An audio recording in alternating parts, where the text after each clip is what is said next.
என்னங்களா? அட உன்னைத்தவா ஆள் 6-7 அடி இருந்துட்டு அரைமுடி தேங்காய் குடிஞ்சு பொறுக்கிட்டு இருக்கியா? தப்பு இல்லையா அது? மனுஷனா பிறந்தா ஒரு லட்சியத்தோட இருக்கணும். அண்ணா குடிஞ்சு தேங்காய் பொறுக்கிறதுனால லட்சியம் இல்லைன்னு நினைச்சுக்காதீங்க. எனக்கு லட்சியம் இருக்குதுங்க. என்ன பின்னால தெரியுது இல்லைங்க அரமனை. அதுல வேலைக்கு சேரணுமாக்க சொல்லு வேண்டாம் சேர்த்து விடுறேன். இல்லைங்க, அந்த அரமனை ஒரு நாள் எனக்கு சொந்தமாக்கிட்டோம். சாகருக்குள்ள ஒரு இடம் உள்ள போய் பார்த்து வரும்னு சொல்லு, அது ஒரு நியாயம் இருக்கு.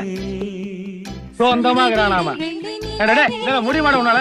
முடியும்னு நினைச்சங்காட்டி தானுங்க தாமஸ் ஆல்வா எடிசன் கரண்ட் கண்டுபிடிச்சாரு. சரி, இவ்வளவு விவரமா பேசுற. நாய் கரண்ட் மாதிரி பணின்னு போட்டிருக்க. நாய் தானே கரண்ட். எப்போ? காலையில ஒருத்தர் தேங்காய் உடைச்சாருங்க.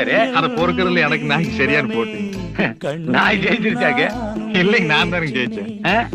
நாயை கொண்டு போட்டேன். நாயை போய் கொண்டிருக்காம நாம முன்னுக்கு வரணும்னா அப்புறம் நாய் என்னங்க மனசு நின்னுங்க ஏறி மிதிச்சு போயிட்டே இருக்க வேண்டியதான்.